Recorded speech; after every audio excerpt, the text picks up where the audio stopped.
News channel, सच है तो बोलेगा। वाराणसी के राजा तालाब क्षेत्र में बीती शाम हुई बारिश से जहां लोगों को गर्मी से थोड़ी राहत मिली, तो वहीं दूसरी ओर सड़कों पर जल जमाव की स्थिति होनी शुरू हो गई है। राजा तालाब स्टेशन, रथ यात्रा व लॉ कॉलेज सहित पंचक्रोशी मार्ग पर हल्की बारिश में ही जल जमाव हो गया है। राजा तालाब के स्थानीय लोगों का कहना है कि सड़क किनारे दोनों ओर काफी मकान एवं दुकान हैं।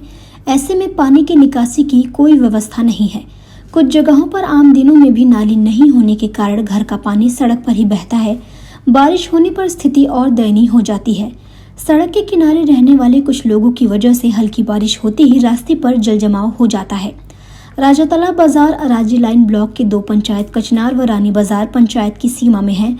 क्षेत्र में पीडब्ल्यूडी द्वारा क्षतिग्रस्त अधूरी नाली के निर्माण से जल निकासी की व्यवस्था सही नहीं है, जिसके कारण हर साल जल जमाव की स्थिति होती है। राजा तालाब निवासी समाज सेवी राजकुमार गुप्ता ने बताया कि बाजार में सड़क किनारे दोनों ओर नाला निर्माण की लंबे समय से मांग की जा रही है, लेकिन शासन प्रशासन द्वारा इस क्षेत्र में नाला निर्माण को लेकर कोई पहल नहीं की गई है। ये रोड कहाँ जाती है? ये रोड स्टेशन रोड जाती है, रायतला स्टेशन रोड, ला कॉलेज रोड जाती है। क्या समस्या है यहाँ? यहाँ आए दिन यही बरसात में पानी डूब जाता है। नाली नाला का नाला जाम है, कोई ध्यान देता है। सेना भर्ती को लेकर केंद्र सरकार द्वारा लाई गई अग्निपथ योजना की विरोध की लपटें चंदौली जनपद के अलीनगर थाना क्षेत्र तक पहुंच चुकी हैं। थाना क्षेत्र के मुस्तफापुर गांव में उपद्रवियों ने पुलिस की जीप में आग लगा दी। इसके साथ ही पुलिस पर पथराव भी किया गया। वहीं आईजी, डीएम और एसपी सहित पुलिस के अन्य जवान इलाके में गश्त कर शांति व्यवस्था कायम करने का प्रयास किए। केंद्र सरकार के अग्निपथ योजना के विरोध में लाखों की संख्या में देश की युवा सड़कों पर विरोध कर रहे हैं। शहर हो या गांव, हर तरफ विरोध देखने को मिल रहा है। वहीं चंदौली जनपद के अंतर्गत अलीनगर थाना क्षेत्र के मुस्तफापुर गांव में गश्त पर निकली पुलिस और युवाओं के बीच जुबानी बहस ने देखते ही देखते उपद्रव का रूप ले लिया। आपको बता दें कि मुस्तफापुर गांव में प्राइवेट जीप से पुलिस गश्त पर निकली थी। वहीं रास्ते में दर्जनों युवकों को इकट्ठा देख उन युवाओं से इकट्ठा होने का वजह जानने का प्रयास किया। इस बीच पुलिस और युवकों के बीच देखते ही देखते बहस शुरू हो गई, जिसके बाद युवक आग बबूला होकर पुलिस पर पथराव करने लगे। वहीं पथराव से बचने के लिए पुलिस ने घरों में घुसकर अपनी जान बचाई। वहीं युवाओं ने पुलिस की गाड़ी को आग के हवाले कर दिया। मामले की जानकारी मिलते ही भारी संख्या में पुलिस बल मौके पर पहुंच गई। वहीं जानकारी के अनुसार अब तक पुलिस ने इस घटना के संबंध में 3 लोगों को हिरासत में ले लिया है। मौके पर आईजी, डीएम और एसपी सहित पुलिस के अन्य जवान इलाके में गश्त कर शांति व्यवस्था कायम करने का प्रयास किए। ज्ञापन देने के लिए सबको बोल रहा था कि आ जाए, इसके आ जाएंगे, खुद आ जाएंगे, ले जाएंगे गाँव में ज्ञापन दे देंगे। उसके बाद गाड़ी पर अवलीनी करने का तो बोल रहे हैं क्या उचित? जो किए नहीं, जो किए उनका पता करना, क्योंकि गांव में पता करना मुश्किल काम नहीं है। क्योंकि इतना तो पक्का ही गांव के बाहर के लड़के नहीं थे।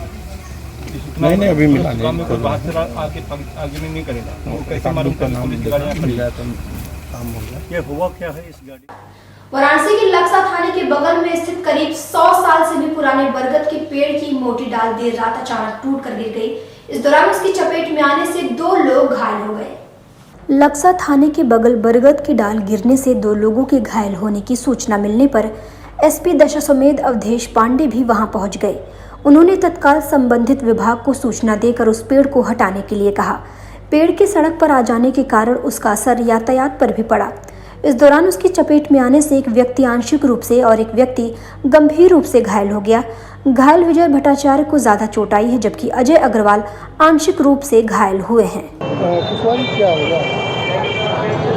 जहाँ पे पेड़ गिरा है वहाँ एक हनुमान जी का और शंकर भगवान का पुराना मंदिर है, और ये पेड़ जो है काफ़ी पुराना है, 100 बरस से भी ज़्यादा होगा। और हम लोग तो अपने दवाखाने में, ये दवाखाना मेरा जहाँ पेड़ गिरा उसके ठीक पीछे ही है, बगल में ही। पेड़ गिरने जब पेड़ गिरा तो हम अपने दवाखाने में उपस्थित थे, लेकिन संजोग भगवान की कृपा के उस समय यातायात थोड़ा यहाँ कम था, लेकिन अक्सर ज़्यादा रहता है। बात की जाए यहाँ तो सुबह गंगा आरती खत्म होती है, उसके बाद भीड़ होता है। जी जी तो जी। उसके बाद यहाँ भीड़ थी या नहीं? कितने लोग दबे थे? नहीं, भीड़ तो नहीं थी, लेकिन दबने वाला यहाँ जो ठेला खुमचा लगाते हैं, एक ठेला वाला दब गया, बाकी एक दो लोग राहगीर जो है वही दबे थे। जो हल्ला हुआ तो निकाल दिया गया, उनको कोई चोट वोट नहीं आया। किसी को गंभीर चोट नहीं, किसी को चोट नहीं है। वही ठेला वाले को जो लगा है, कंधे में लगा है, थोड़ा पीठ में लगा है, थोड़ा पाँव में लग गया है चोट। पेड़ यहाँ गिरा है, क्या पूरी घटना और क्या? ये लक्सा थाने के बगल में एक छोटा सा मंदिर है, इसके ऊपर बरगद का सैकड़ों साल पुराना एक पेड़ है। उसकी एक टहनी आज अभी 8:20 पे अचानक गिर गई है, जिसकी वजह से एक दो लोग चोटिल हुए हैं। कोई किसी की मतलब ज़्यादा गंभीर चोट किसी को नहीं आई है, लेकिन मोटरसाइकिलें वगैरह एक दो ठेले उसके नीचे दब गए हैं। फायर सर्विस को सूचना कर दी गई है। अभी कटर वगैरह आ रहा है, नगर निगम से भी टीम आ रही है। बहुत जल्दी रास्ता चालू कर दिया जाएगा। फिलहाल अभी ट्रैफिक का डायवर्जन किया गया है। कोई कैजुअलिटी नहीं है? कोई कैजुअलिटी नहीं है। एक लोगों को चोट लगी थी, उनको स्थानीय पुलिस द्वारा रामकृष्ण मिशन अस्पताल भिजवा दिया गया। वाराणसी के शीतला घाट पर उत्तर प्रदेश भाईचारा कमेटी के अध्यक्ष प्रमोद वर्मा के नेतृत्व में फादर्स डे पर दुग्धाभिषेक का कार्यक्रम आयोजित किया गया। फादर्स डे लोग पिता के बलिदान और त्याग को याद कर अलग अलग तरीके से मना रहे हैं। इसी क्रम में उत्तर प्रदेश भाईचारा कमेटी के अध्यक्ष प्रमोद वर्मा ने शीतला घाट पर पितृजनों को याद कर दुग्धाभिषेक कार्यक्रम का आयोजन किया, जहां मां गंगा में पंचमेवा से दुग्धाभिषेक एवं आचमन कर देश के अमन और शांति के लिए प्रार्थना की गई। वहीं इस अवसर पर अध्यक्ष प्रमोद वर्मा ने युवाओं में परिवारजनों के प्रति बदलती सोच व कटते रिश्ते पर दुख व्यक्त किया और कहा कि बच्चों का प्रथम गुरु पिता ही होता है। उनका आशीर्वाद विपरीत परिस्थितियों में भी संघर्ष करने की प्रेरणा देता है। इस दौरान कार्यक्रम में उपस्थित समाज सेवी एवं युवा व्यवसायी प्रवीण मेहता ने अपने विचार व्यक्त करते हुए कहा कि सभी सामाजिक संस्थाएं फादर्स डे पर कार्यक्रम करके बच्चों के दिलों में पिता के प्रति आस्था जगाने का कार्य करें, ताकि हमारी आने वाली पीढ़ी इस तरह परिजनों के प्रति अपनी आस्था व प्रेम बनाए रखें। आज फादर डे के अवसर पर हम लोग गंगा माँ का पंचमेवा से दुग्धाभिषेक किया और देश में अमन चैन खुशहाली के लिए हम लोग गंगा माँ से प्रार्थना की है कि देश में खुशहाली आवे, अमन चैन शांति रहे। इसीलिए आज हर पिता ने गंगा माँ का दुग्धाभिषेक किया है। किस तरह का संदेश देंगे?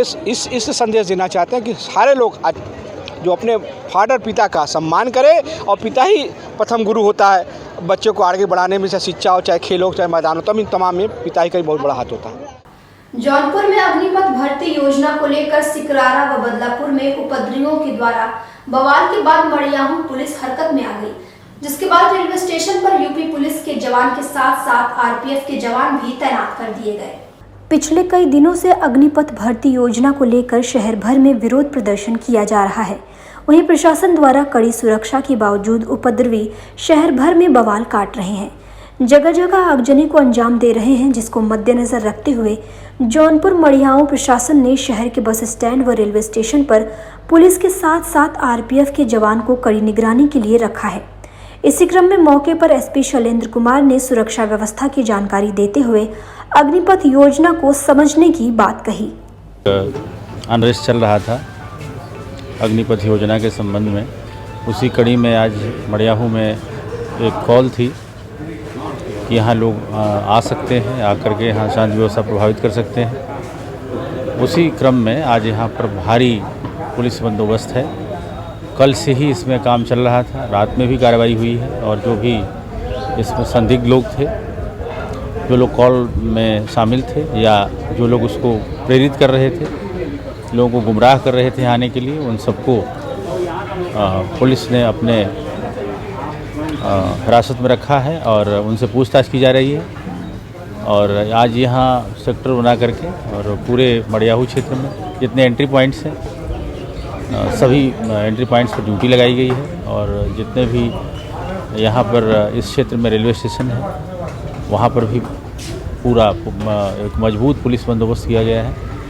और अभी गिरफ्तारी हो चुकी है? गिरफ्तारी पूरे जनपद में हो रही है, और यहाँ भी कुछ लोगों को उठाया गया है, उनसे पूछताछ की जा रही है, और जैसे ही जो तथ्य सामने आएंगे उसके आधार पर एफआईआर भी होगी और उनके विरुद्ध नियमानुसार गिरफ्तारी या अन्य।